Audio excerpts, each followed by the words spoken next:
Buenas tardes, mi nombre es Richard Rivero. Voy a hablar sobre lo que son las teorías del aprendizaje.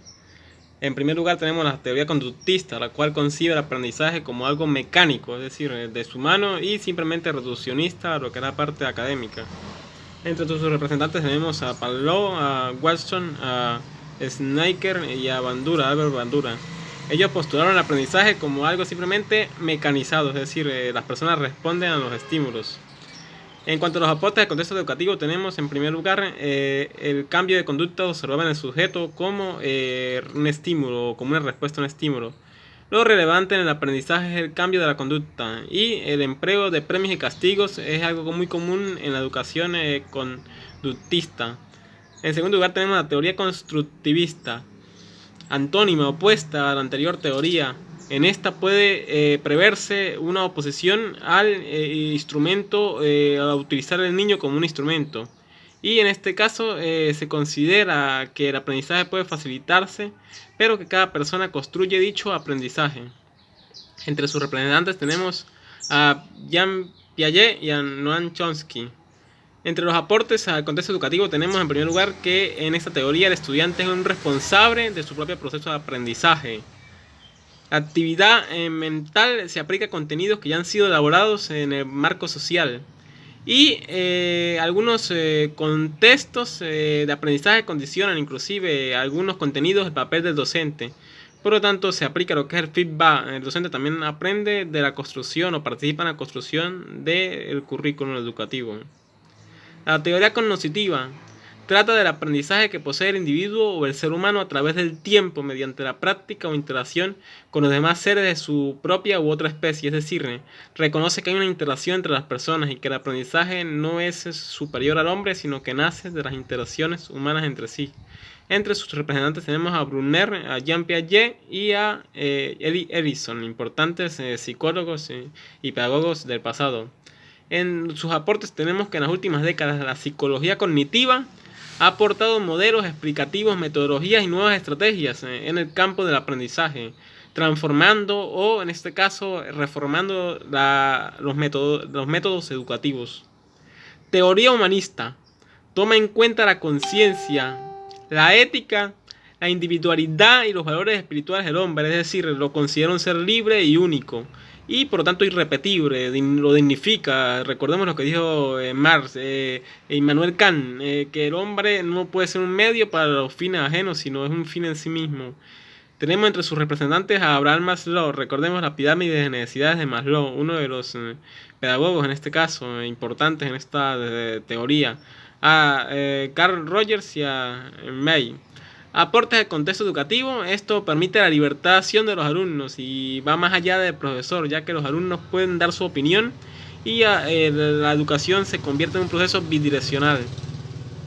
Tenemos igualmente la teoría del procesamiento de la información. Es una corriente que considera al sujeto como un activo, un sujeto activo, en este caso un actor. En este caso no es un estímulo el que le va a cambiar, sino que él puede dominar el estímulo, es decir, es un actor en su proceso de aprendizaje. Y una conducta en principio no está centrada en conceptos externos, es decir, estímulos externos, sino que la persona puede determinar cómo procesa o cómo aborda o cómo canaliza estos estímulos.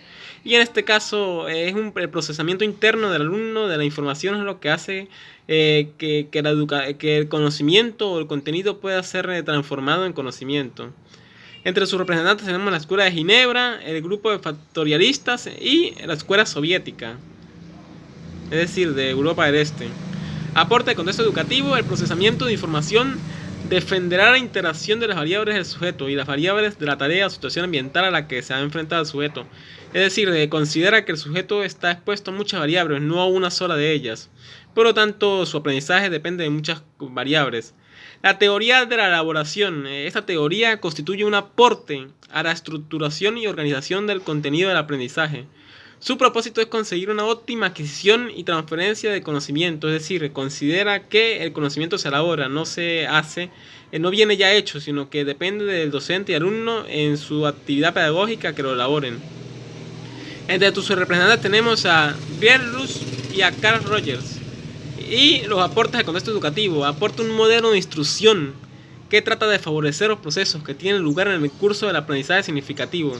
Aquí, dentro de lo que es el concepto de aprendizaje significativo, que es un aprendizaje que va más allá de la acumulación de conocimientos y va dirigido a la comprensión de los contenidos, pero no solo eso, sino también a permitir que los conocimientos vayan en crecimiento, pues, y las personas puedan hacer un aporte a medida que estudian, un aporte dentro del área que están estudiando. Teoría de campo. La psicología utiliza con frecuencia el concepto de campo, recordemos, lo toma de la física. Es una teoría propuesta por Kurt Lewin como gran representante de esta teoría pedagógica.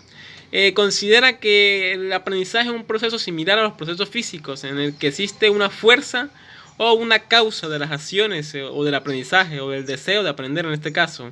Y dicha fuerza responde a una necesidad, y la necesidad es lo que hace que la persona tenga una motivación, un cierto nivel de motivación o de valentía para aprender o enfrentar sus lagunas intelectuales.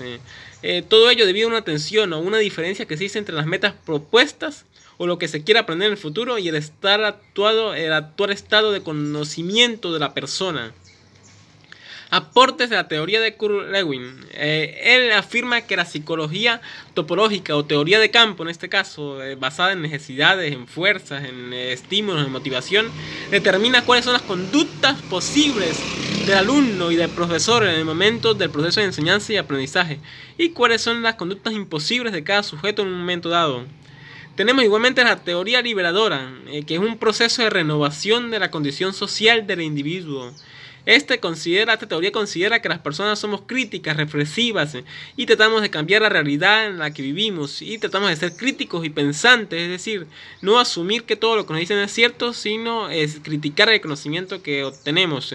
Nace de Paulo Freire, brasileño en este caso, recordemos sus libros, Pedagogía para la Liberación. Estos libros impusieron esta nueva cosmovisión del modelo educativo, aplicado en países como Venezuela, Brasil, Argentina, en fin, generalmente en Sudamérica, pero también en Europa.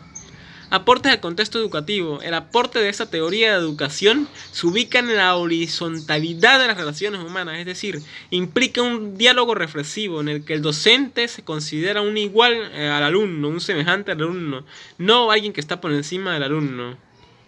Tenemos por último lo que es la teoría contextual. En primer lugar, se centra en la influencia del contexto social y, a diferencia de las teorías interactivas antes expuestas, esta teoría contextualista insiste en que el ambiente y el niño están en constante cambio.